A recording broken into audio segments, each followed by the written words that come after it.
Hi everyone, welcome back to another episode of FinTech Walkabout. I'm Will, where we're deep diving into interesting people within the realms of open banking and their stories.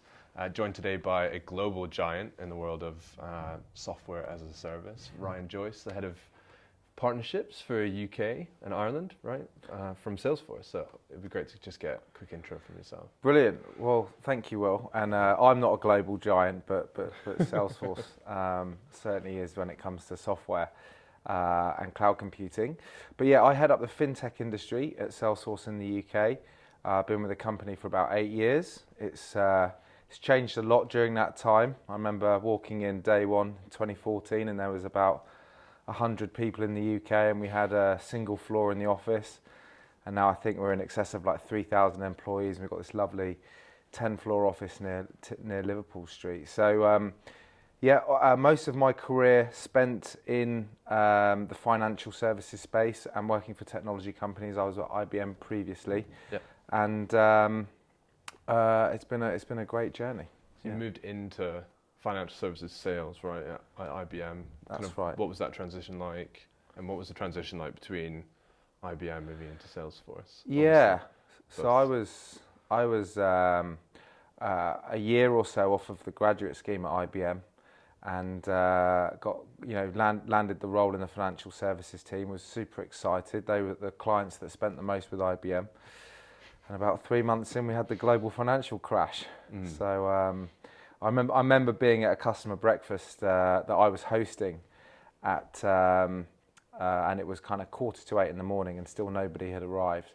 And eventually we had 3 people arrive out of the 12 that were scheduled. And that was back in the day before smartphones. And clearly the markets were tanking and no one had time for a breakfast meeting with IBM. So surprise. yeah, so I did that and then I was with IBM for about 7 years. And it was a big shift going to Salesforce because IBM was really good at providing infrastructure to the world's largest companies and certainly the banks that they could run themselves, data centers and hiring sort of big teams of people to write code and manage systems. And Salesforce kind of does all that for you, obviously. It's a very different level of conversation. You're talking to business leaders about how they can transform their business. You're not really talking about the underlying technology or the product so much. Feels like more of a partnerships endeavor than it is a sales one, like it was at IBM. Is that fair to say? Yeah. We have really strong values as a business: trust, customer success, innovation, equality, and sustainability are our 5 main values. And they're highly visible and talked about and lived kind of every day. And so that's the mentality when you go and see a client. It's like, how do I build a deep relationship based on trust? How do we make this a multi-year partnership? How do we have skin in the game and guarantee customer success and help them kind of rapidly transform their business? So I really love that aspect of it. That requires being on top of the trends, so to say. So this podcast is fully focused on kind of individuals, the businesses they work for, and kind of what's happening in the world specifically of open banking.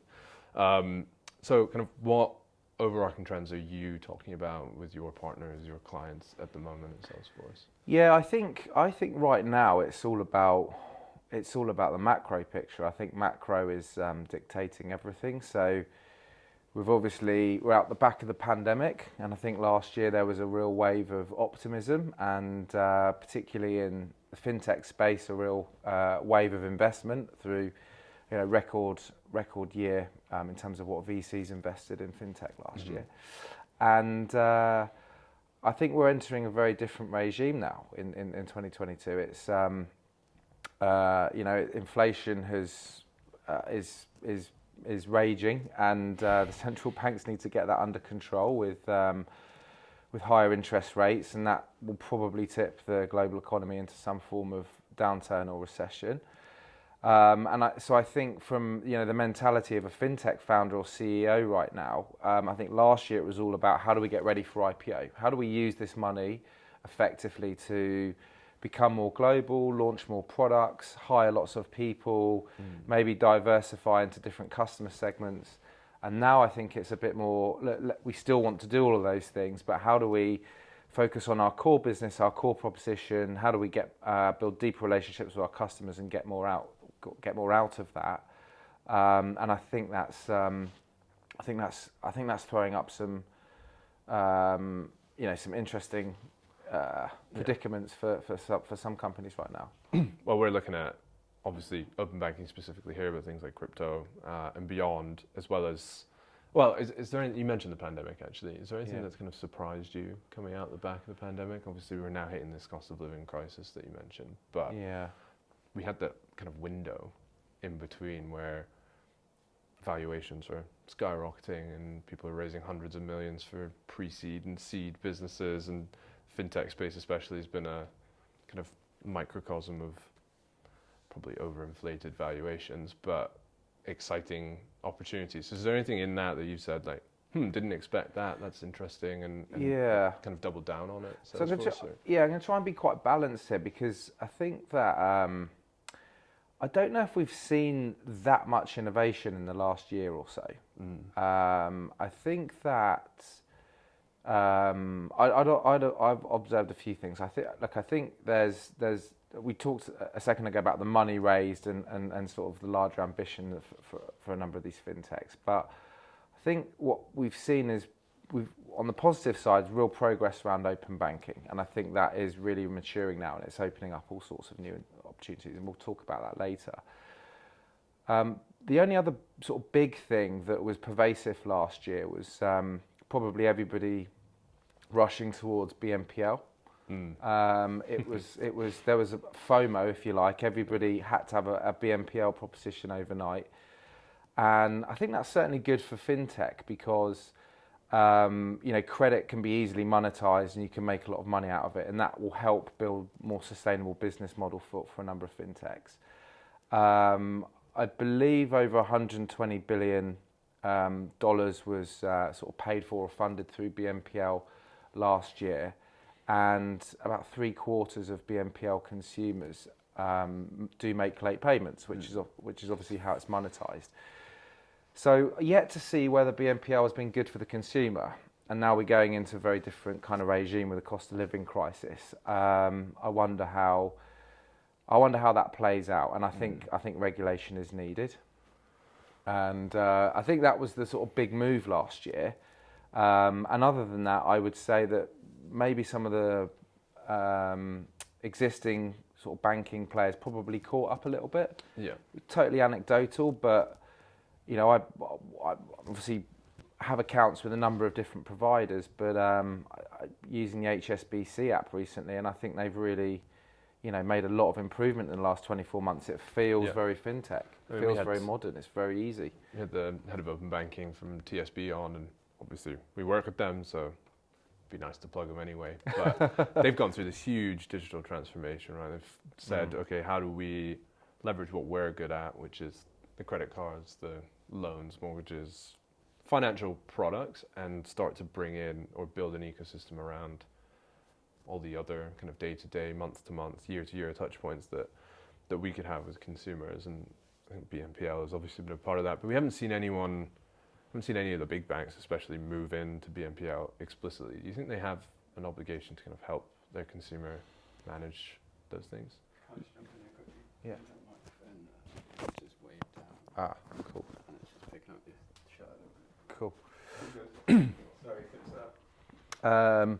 I think it's a great question. I'm going to answer it slightly differently. I think Very political, I mean. Yeah, and I think that the banks and the fintechs now have an obligation to help their customers throughout the cost of living crisis and this potential recession, and that means really sort of leaning in on financial inclusion, really helping those that are vulnerable, being able to offer more choice in terms of products, being able to provide more education to help people manage their finance, be more inventive around how you do risk management and credit scoring, to provide more money to people in their time of need.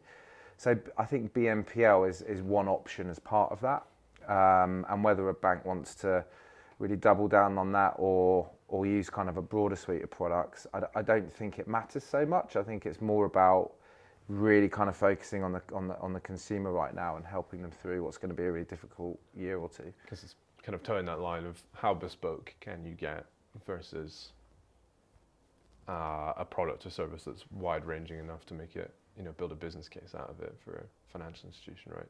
So we've seen this huge transition from, it's a question we try and ask everyone, let's say data, screen scraping or consent or user data sharing into open banking. Kind of how has that influenced Salesforce and your kind of sales and partnerships conversation?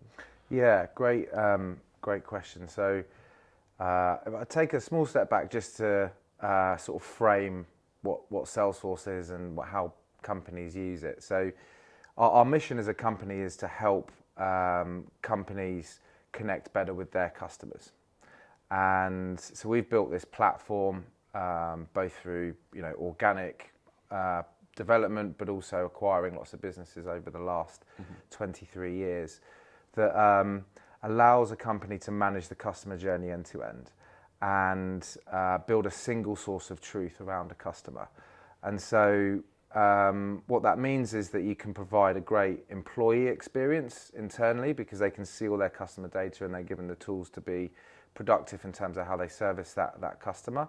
And then also externally, we provide an engagement layer on web and on mobile. And so,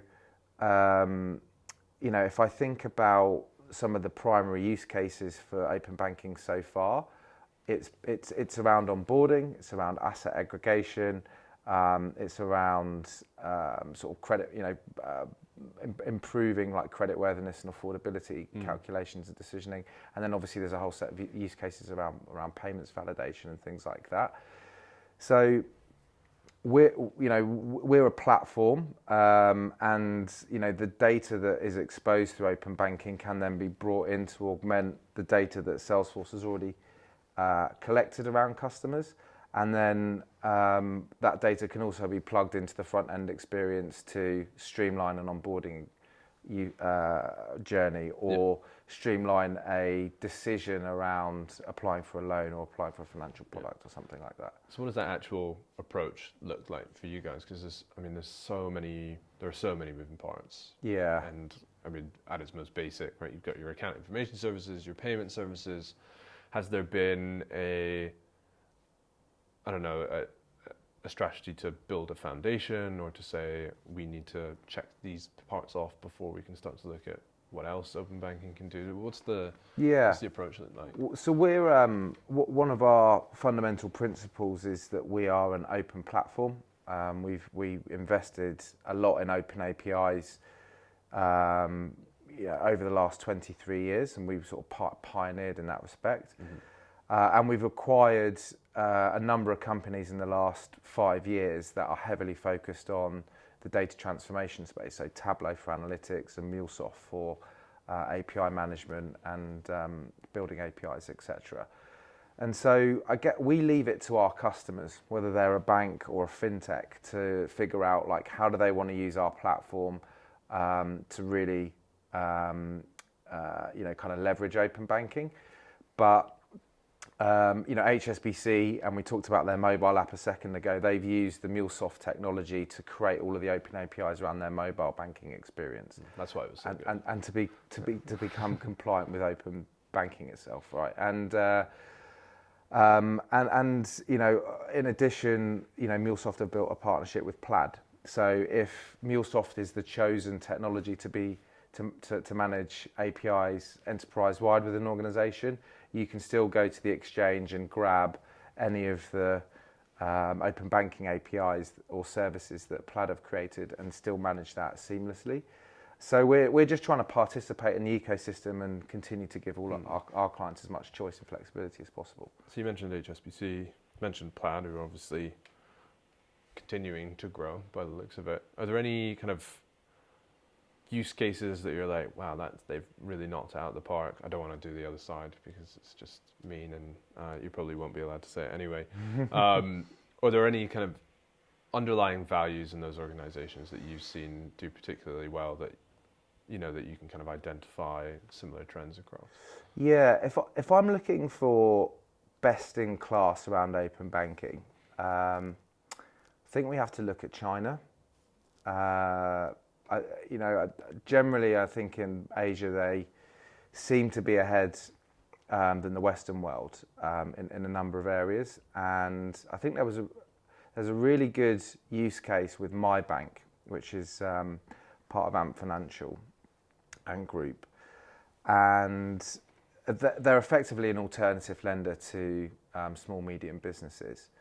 But they refer to their model as the 310 model. So you can complete an application in 3 minutes.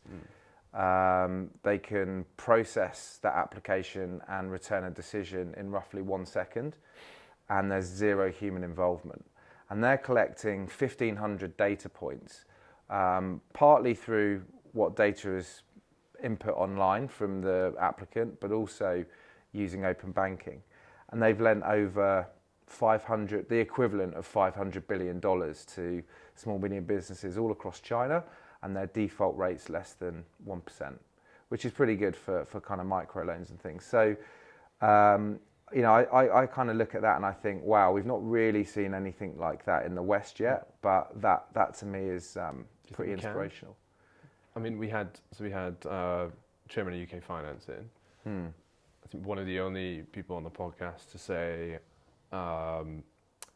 we'll ask the question at the end, but how do you think open banking's gone? And he kind of sat there and said, well, we spent a lot of money on it. Where could we have spent that money better?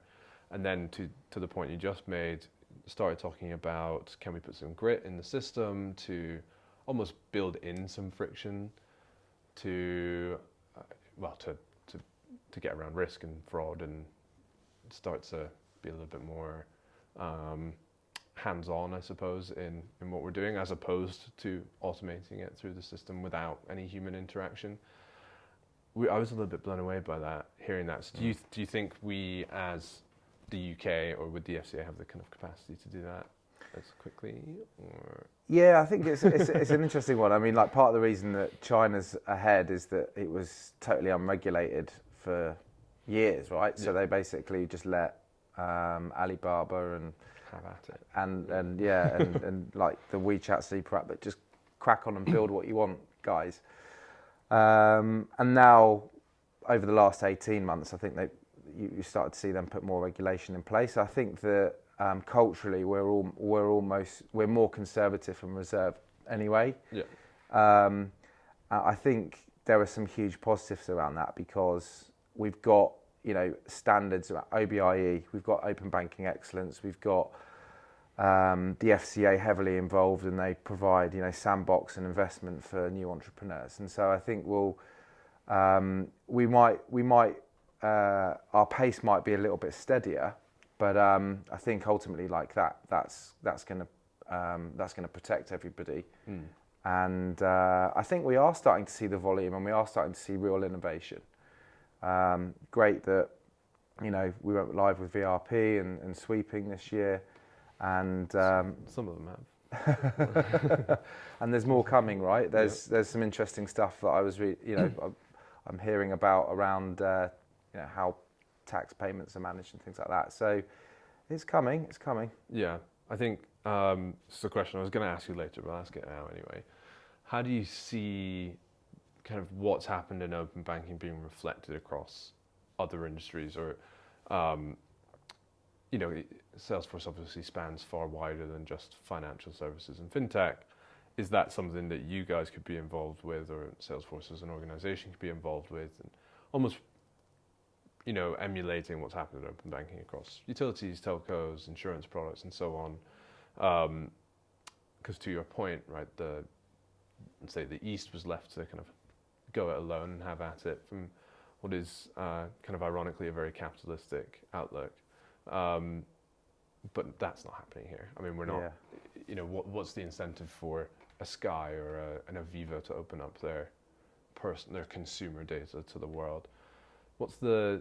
Is there an approach there? Is that something that you guys are looking at, or kind of? Definitely looking at it. I think this whole march towards open data is going to be really interesting, and it does feel like the financial services industry is kind of ahead of the game there. It's going to be pushed, hasn't it? Yeah, but I think there's really interesting crossover because the big thing. I mean, look, this is squarely the space that you're occupying, right? But you're helping your customers do switching across multiple products, but that bleeds into the energy and the utility space and obviously financial services as well.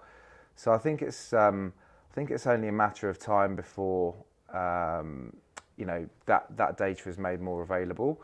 I also think that open data is I think from if we're going to kind of tackle climate change, then providing more data around how much energy businesses are consuming and like where that has been sourced and all of that stuff's going to be incredibly important as we start to benchmark companies and kind of look more closely at carbon emissions and things like that. So look, I don't have a good answer for you. We're definitely like watching out to see what happens. Yeah. The beauty is that we have an open platform. We help companies become agile as regulation changes and as they need to collect more data about customers and do productive things with it. So we're kind of well positioned there and kind of waiting to see. Yeah, that's actually where kind of where AppTap started, was trying to help people understand their carbon footprint from open banking expenditure. So maybe we were just a little bit ahead of our time. Here we are. But our big challenge was, how do we understand like the supply chain? How do we go through and audit that? And if someone's signing up to a BT broadband, why or is that better than signing up to another provider's broadband? We didn't feel we could get there yet, and this was 3, 4, 5 years ago. Feels like we're starting to at least maneuver towards that conversation, but that was our big challenge, and now it's very much okay. We need to support a business case, right, for someone like a Sky or a BT or whoever the merchant is to start to build this infrastructure out, or to work with us to do so. But what kind of challenges is Salesforce facing navigating this kind of FinTech ecosystem? There's so many things going on. There's the actual tech you've got to build, the value props behind it, compliance, the commercials, timelines, never fun. Are there any kind of ones that really stick out for you? Keeping up with it all is probably the number one challenge. What would I say? I think, look, I think we built this FinTech team in 2020 because we just saw this space exploding, and the numbers around it are phenomenal. I think there's been about $40 billion of investment in UK FinTech now since the global financial crisis. There are about 1,600 FinTechs in the UK today, and that's expected to double by the end of the decade. And just trying to understand which categories were going to be successful and make sure that we had a kind of relevant proposition and around that. So then you end up really looking at kind of 10 or 12 sub-industries within it, right? So you've got digital banking and alternative lending and crypto, insurtech, wealth tech, robo, payments, obviously. So there's a lot going on. And I think, genuinely, it's just trying to keep up with the kind of latest trends and what's emerging, and how do we support all those different businesses in slightly different ways. But it's hugely exciting. So yeah. Juggling. A lot of juggling. 1,600 FinTechs in the UK. I didn't know that. And doubling. So yeah. The question that springs to mind out of that is like, who owns the customer at the end of the day? I think that's where AppTap turned into more of a B2B player, is because we felt that the bank was better positioned to own that consumer relationship, but going to merchants on the other side of the table and saying, actually, the bank should own this relationship, isn't always an easy conversation. So is there any, how have you seen, let's say, e-commerce and FinTech evolving side by side? Are they? I mean, is it an arms race, or is there the kind of more of a symbiotic relationship Yeah, going on? I think it's symbiotic. So one of the products within the Salesforce platform is Commerce Cloud, and so that we effectively run the e-commerce experience for some of the world's largest brands, and companies like Adidas or Boohoo that are doing that globally in massive volumes, and then also luxury brands like FinTech and De Beers, and everything in between. And we can't go live on a commerce implementation until the payment rails are in place. So we've got an app exchange or an ecosystem of different payments providers, and we have to work with the customer to choose the most appropriate one. So we'll work with the online payments PSP providers like Stripe and Adyen and Checkout.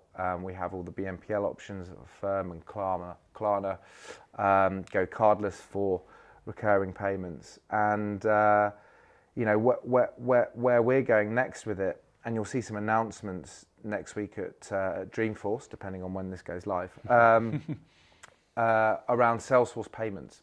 So we're actually going to build a layer of capability on the platform to basically embed some of those partners deeper, so that so they're better integrated, and retailers or e-commerce providers can get up and running faster.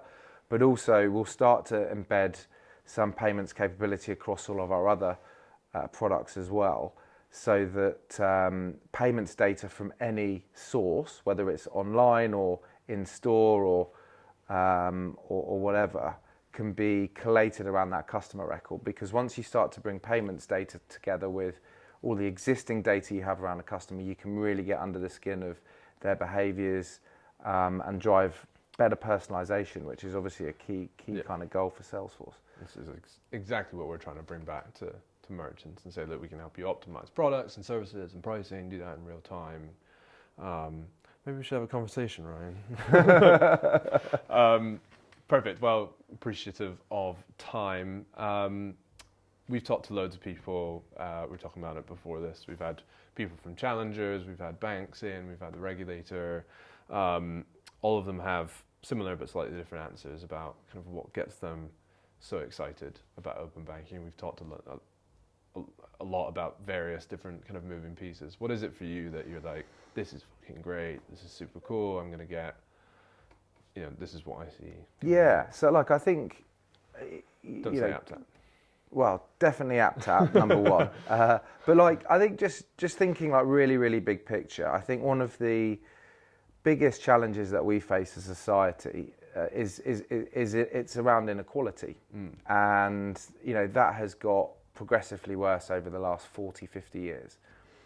And there are, 1 in 4 households in the UK are financially excluded, which is to say they have less than £100 in savings, or would really struggle to make ends meet if they after a month of unemployment.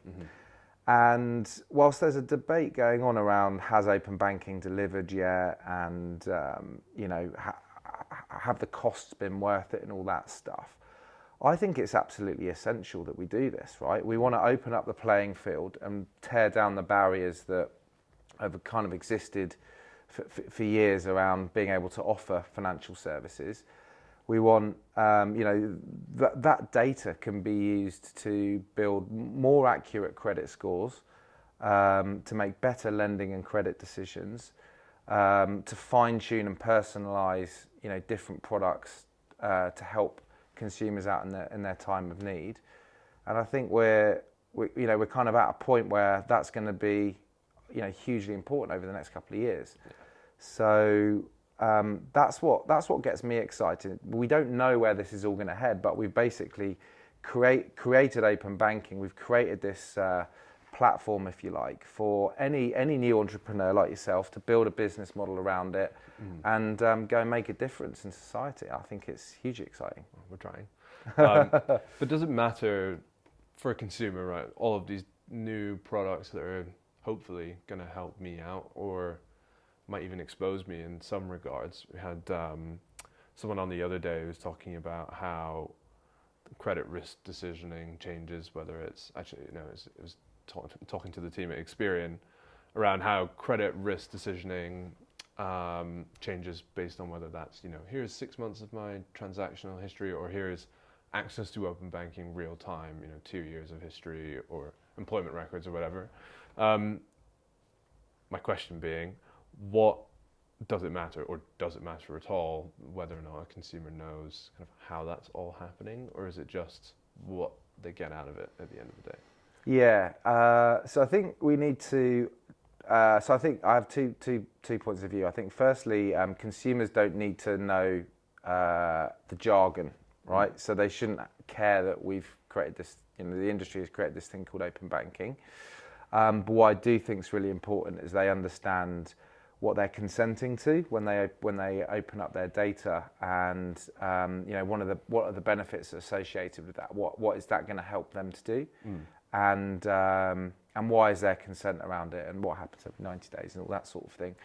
So I think, like with all these things, like a bit of education so people know what they're getting themselves into, but let's not overdo it with a whole bunch of financial services jargon that's going to confuse people. I guess the line there is like education versus automation. How much can you automate for a consumer until they just have no idea what's happening? And for us, it's at that point where we're saying, well, this is what's happening, why it's happening, and what you need to do next. Here are the tools to do so. But I think that's the challenge that we've found. I mean, we've gotten to a point where, sure, we could switch energy. We could switch something for you in one click, but does the user actually understand why that's happening, what they're getting out of it? Usually not. It's almost too much, too soon, too fast. So we've kind of tried to zoom out a little bit. Yeah, and I think that you have to be really thoughtful around that, right? Because different people of a different demographic will be more or less comfortable, or have my whiz kid cousin who's like 9 years old would get it like, cool, in 30 seconds, like let's crack on. And then those that are less technology literate are more likely to make a mistake, and they need to be really guided through the journey. Well, that's where it's about personalization, right? And unfortunately, I've got kind of 10 years or so to wait until your cousin is managing his bills and subscriptions through AppTap, I'm sure. Don't worry, he knows about it. About it. You've kind of alluded to your answer already throughout this, but open banking today, right now, success or failure? Success. Yeah? Yeah. Love it. Resounding success. Everyone's like, I'll be political about it and go halfway. Success. No, I think so. I think there's more to do, but we're part way through a journey here. But there are already use cases that are adding value, and there are already businesses that have been able to create business models off the back of it. Mm-hmm. So that's success. Not every company has yet figured out how they're going to really leverage it and make it successful for them. But I think overall, there's loads of positives to point towards. That's what Salesforce is there to do, I'm sure, to help them hold the hand along that journey. Absolutely. So what comes next for you? What comes next for Salesforce? Anything you want to plug or direct people to? Now is the opportunity. Yeah, well, look, we've done a lot to try and build the FinTech ecosystem in the UK. So we're going to be planning some events between now and the end of the year. Great. We recently did one in June, actually, which was like the future of payments, which we ran on the Ohana floor, Salesforce Tower. We had about 200 kind of executives and founders from across FinTech attend that, and I saw good fun. Saw you at the back. Had a good time. And so we want to do more of that. We want to bring the ecosystem together. So we have our big corporate thing in San Francisco, which is next week. That's the starts on the 22nd of September for 3 days, and FinTech will be represented there. And we'll do some sort of publicity around that, but then there'll be some very much some UK things focused towards the end of the year as well. Wicked. How about you? Up to anything specific that you can tell us, or is it plugging away? I'll be on stage with Jaidev Janadharana, who's the CEO of Zopa at Dreamforce, and we'll be talking about financial inclusion, and he's got some big announcements to make around that. Okay. And there'll be several sessions with the team from Revolut as well, talking about their success with Salesforce and where that happens next, where that goes next, and plenty more on top. Very good. Awesome. Well, Ryan, thank you for Thanks coming for having down. me. Really appreciate taking time out. And Yeah. this is another episode of FinTech Walkabout. Join us on the next one.